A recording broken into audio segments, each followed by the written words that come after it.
하나님은 사랑이십니다. 하나님께서 우리를 구원하시고 또 우리에게 영생을 약속을 하셨습니다. 그러므로 우리가 예수를 믿는다고 하는 것은 우리의 신분이 사망에서 생명으로 바뀌었고 우리가 이 땅에 세상 사람이 아니라 이제는 하나님 나라 사람, 하나님의 자녀로 우리가 바뀌어진 것입니다.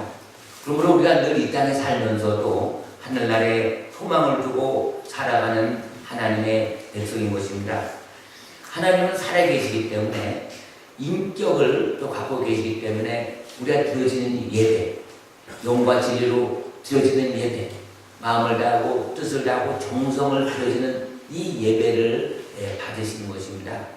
우리가 주일이면 형식적으로 교회에서 예배 드리는데 이런 예배를 하나님께서는 불과 같은 눈동자로 살펴보시기 때문에 마음을 타고 정성을 타고 세상에서도 거룩한 삶을 살다가 이제 주일날 형식을 갖춰서 드려지는 그 예배, 그래서 우리의 몸을 하나님께 산제소로 드릴 때 하나님께서 그 예배를 받으시는 것입니다.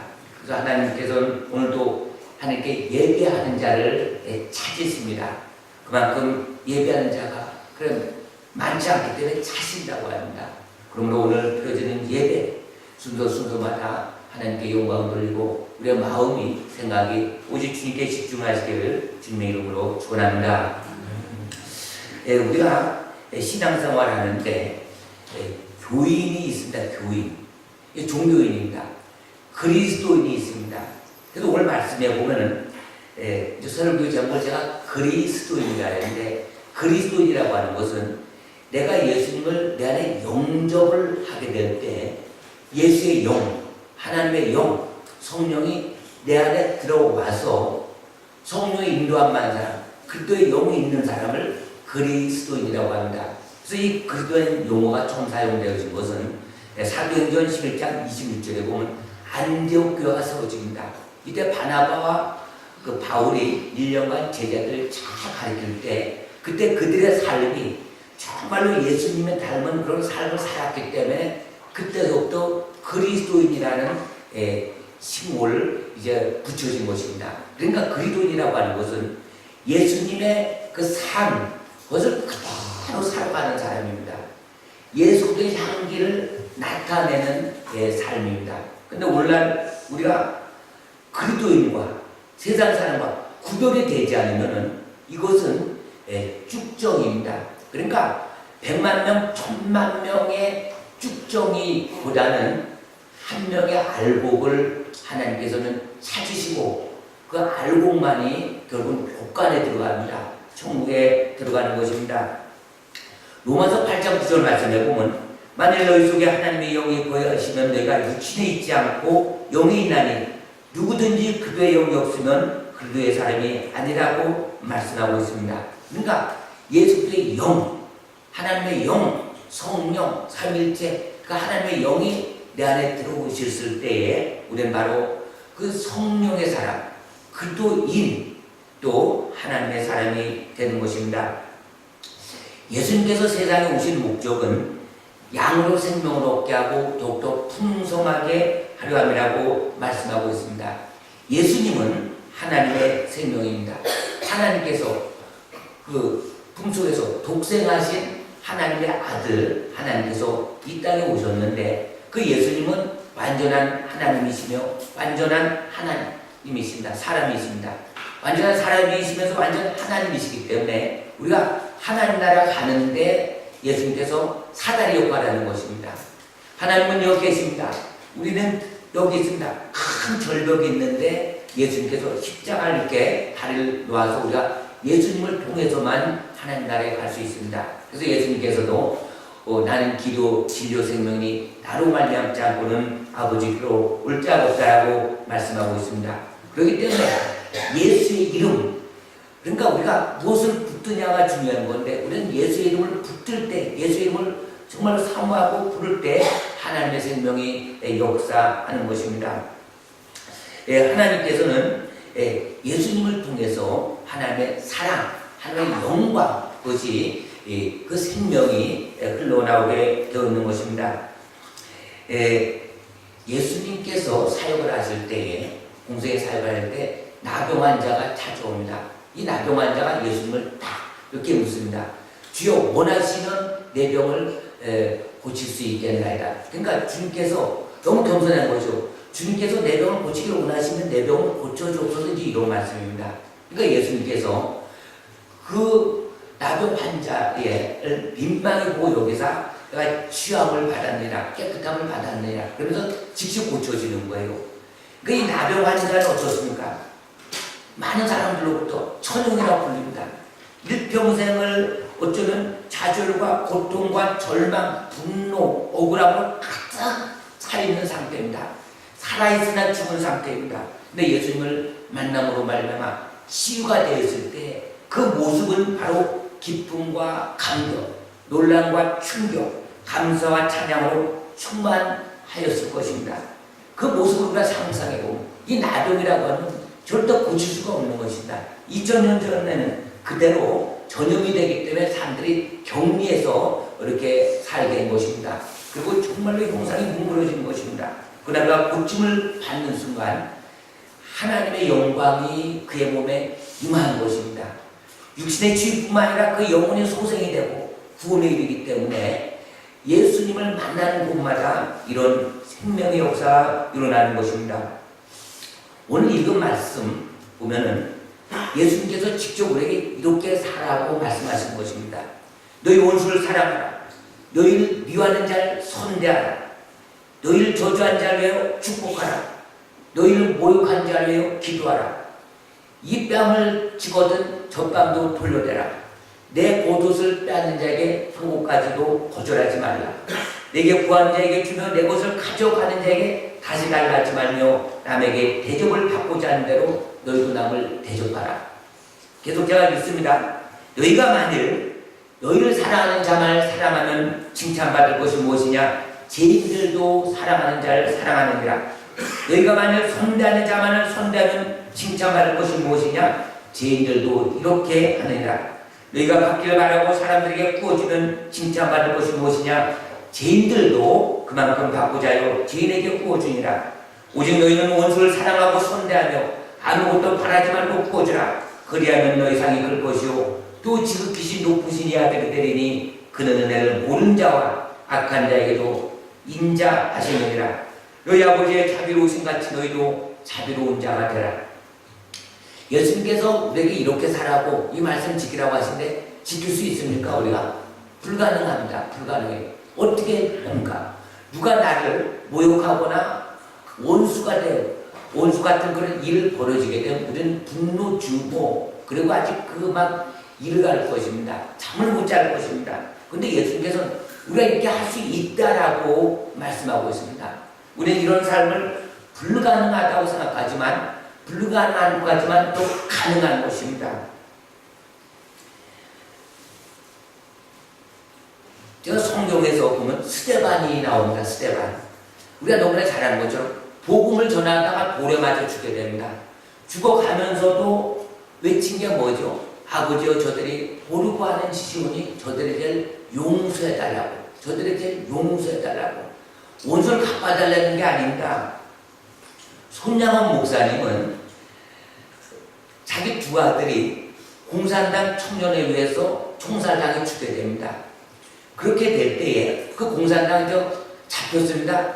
사형원도를 받습니다. 근데 손양원 목사님이 찾아가서 그 공산당 원수, 두 아들 중인 원수를 결국은 자기 양자로 입적시켜서 밥상에서 같이 밥을 먹게 됩니다. 네, 골든 브리스톨 부부의 그 용서 이야기를 제가 소개해드립니다. 골든 브리스톨 부부는 자기 딸을 강간하고 살해한 마이클 키에스를 찾아가서 특별 예배를 드리고 그러니까 키에스를 진심으로 사랑한다고 이렇게 말을 합니다. 그것이 불가능해 보이죠. 1970년 브리스톨 부부가 자기 딸 그 다이안이 강간 살해당했다는 그런 소식을 들었을 때 비통과 분노와 거의 미칠 지경까지 이르렀습니다. 근데 시간이 지나면서 자기들이 분노하고 범인을 저주한다고 해서 자기들에게나 이 세상에 아무 선한 결과도 가져올 수 없다는 사실을 깨닫게 됩니다.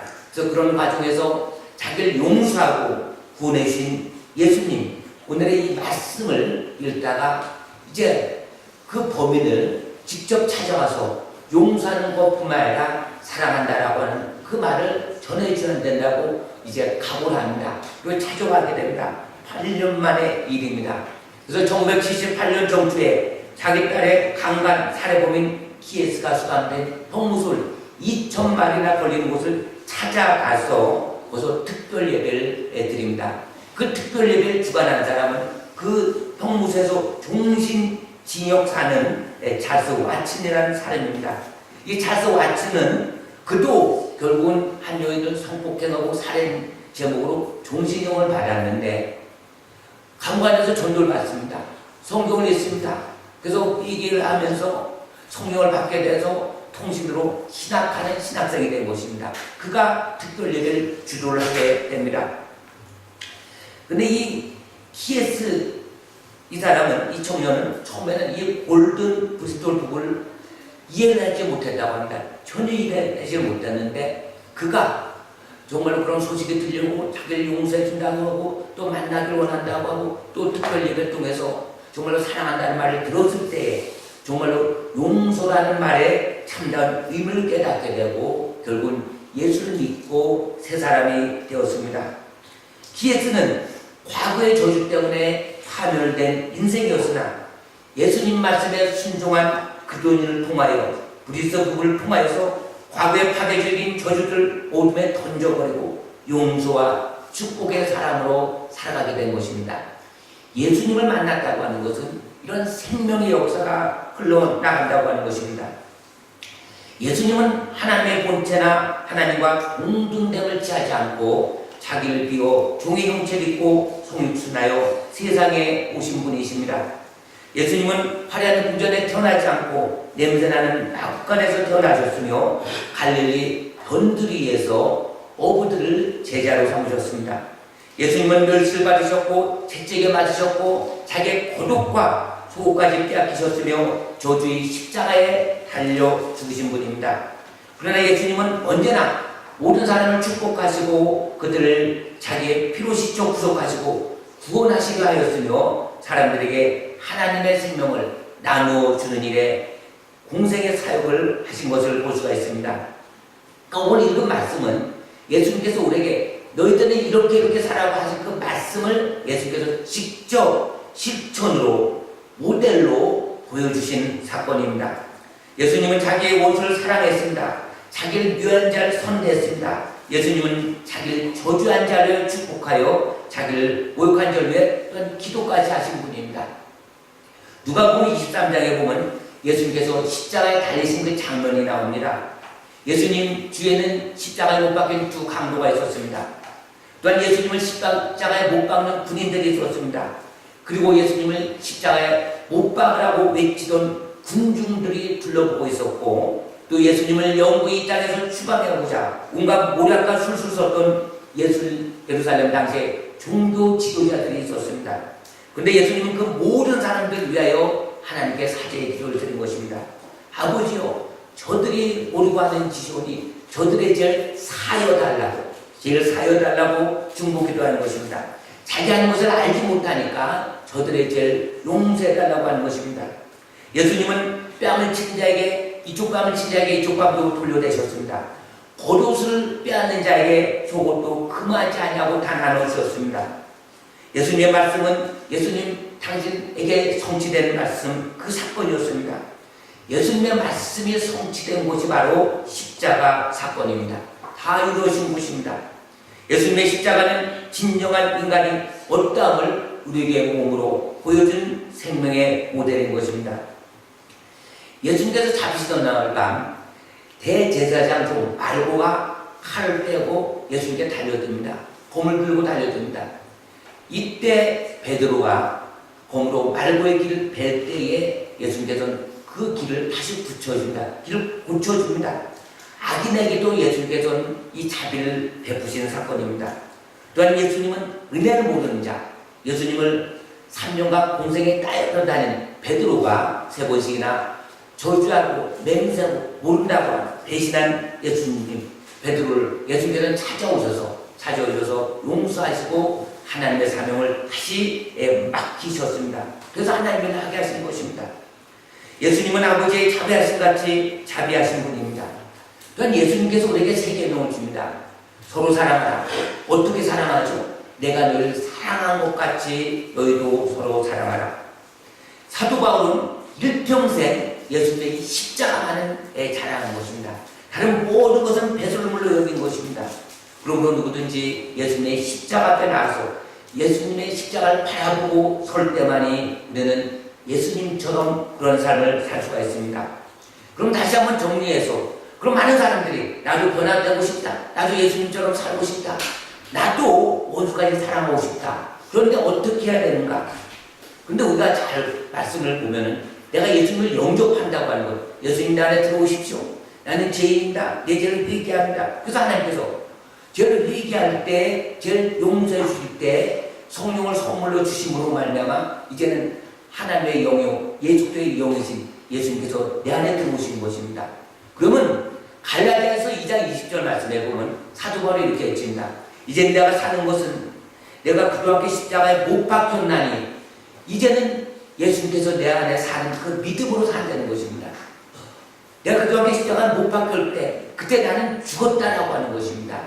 그러니까 우리가 예수님을 영접했다고 하는 것은 내가 죽었다는 것입니다. 이제는 내 뜻대로 내 꿈을 성취하게 해요. 신앙생활하는 것이 아니라 믿음생활하는 것이 아니라 하나님께서 예수님을 통해서 하나님의 뜻을 이루신 것처럼 예수님께서 내 안에 들어오심으로 말미암아 이제는 우리는 하나님께서 예수님을 통해서 예수님의 하나님의 뜻을 온전히 이루신 것처럼 내가 하나님의 뜻을 온전히 이루기 위해서 예수님이 내 안에 들어와서 사는 것, 이 믿음 갖고 사는 것이 바로 내가 예수님을 영접한 것이고 예수님이 내 안에 들어와서 먹고 마시고 같이 동행하는 그런 삶이라고 하는 것입니다. 이것이 어려운 것 같은데 쉽게 다시 한번 말씀드리면은 원수가 있습니다. 나는 그거 안에서 죽었습니다. 예수님 내 안에 들어오셨습니다. 예수님은 그 원수를 사랑하는 겁니다. 그러니까 원수를 내가 사랑하는 것은 내가 죽어야지만 원수를 사랑할 수가 있습니다. 그래서 사도 바울은 나는 날마다 죽노라. 그러니까 예수님께서 우리의 몸과 지체를 사용하셔서 예수님의 삶을 우리도 이 땅에서 그렇게 살아가라고 원하시고 바라신 것이 바로 하나님 아버지의 뜻입니다. 예수님을 영접한 사람들은 자기 삶을 포기한 사람입니다. 사도 바울이 그런 삶을 살았습니다. 자기 뜻과 자기 꿈을 버리고 예수님의 꿈과 뜻을 따라 살고자 하는 자들입니다. 오늘 읽은 말씀은 예수님께서 우리 안에 오셔서 우리를 통하여 살고 싶어 하시는 예수님의 삶을 말씀하고 있는 것입니다. 우리가 영접한 예수님은 우리 안에서 우리를 통하여 이러한 삶을 살기를 원하시는 것입니다. 원수를 사랑하라. 너희를 저주한 자를 축복하라. 이 말씀은 나의 한계, 우리 모두의 한계를 뛰어넘는 바로 예수님의 삶입니다. 예수님만이 이런 삶을 살 수가 있습니다. 그래서 내 안에 사시는 그분께서 내가 할 수 없는 그것을 하십니다. 내 안에 거하시는 예수님은 나의 원수를 사랑하시는 것입니다. 내 안에 사시는 예수님은 나의 입담을 치는 자에게 젖밤도 돌려되게 하십니다. 내 안에 사시는 예수님은 나의 겉옷을 뺏어가는 자에게 나의 속옷까지 주고자 하시는 분입니다. 내 안에 오신 예수님은 구하는 자에게 주시며 가져가는 자에게 다시 달라고 하지 않습니다. 예수님은 내가 대접받는 대로 남을 대접하라고 말씀하고 계십니다. 그래서 예수님께서 이런 삶을 살기를 원하시는 것입니다. 근데 이것을 내 의, 내 혼적인 노력, 이것은 불가능합니다. 그래서 로마서 5장 5절 말씀에 우리에게 주는 성령으로 말미암아 하나님의 사랑이 우리 마음에 부음바 되어서, 그래서 우리가 성령으로 충만하다는 것은 날마다 나는 죽고 내가 예수의 십자가를 바라본다고 하는 그 의미는 예수님께서 십자가에 완성되신 그 삶을, 이루신 그 삶을 내가 본받아서 이제는 주여 우리의 기도가 주여 나도 주님 닮기를 원합니다. 주님의 성품 닮기를 원합니다. 하나님의 말씀으로 충만해지기를 원합니다. 기도로 성령의 인도하심, 성령의 뜻대로 순종하게 해달라고 나는 날마다 십자가에 충돌하고 이러한 사람이 바로 그리스도인입니다. 그리스도의 영을 받은 사람들입니다. 그리스도의 영을 받은 사람은 하나님을 닮습니다. 하나님의 성품을 닮습니다. 하나님의 마음을 닮습니다. 예수님의 삶을 모델로 삼아 그 삶을 살고자 발버둥치는 사람입니다. 그리스도인은 예수님이 우리의 지체를 사용하여 예수님이 원하시는 그 뜻, 하나님의 기뻐하시는 그 뜻을 이루시게 하는 것입니다. 이렇게 될 때 하나님의 미랄이 썩을 때 비로소 열매 맺는 것처럼 우리의 자아, 고집, 호적인 것, 세상적인 것, 그것이 깨어지지 않으면 우리는 새 생명이 태어날 수가 없는 것입니다. 그냥 종교 생활하는 것입니다. 그러므로 우리의 기도 제목은 우리의 몸을 거룩한 하나님의 산 제사로 드리는 이런 기도 제목이 되어야 되고 예수님의 삶을 우리는 살아드려야 되는 것입니다. 이런 삶을 사는 성도야말로 진정 그리스도의 영이 함께하는 그리스도인 것입니다. 이 말씀을 들고 우리 다 같이 공동으로 기도합니다. 주님,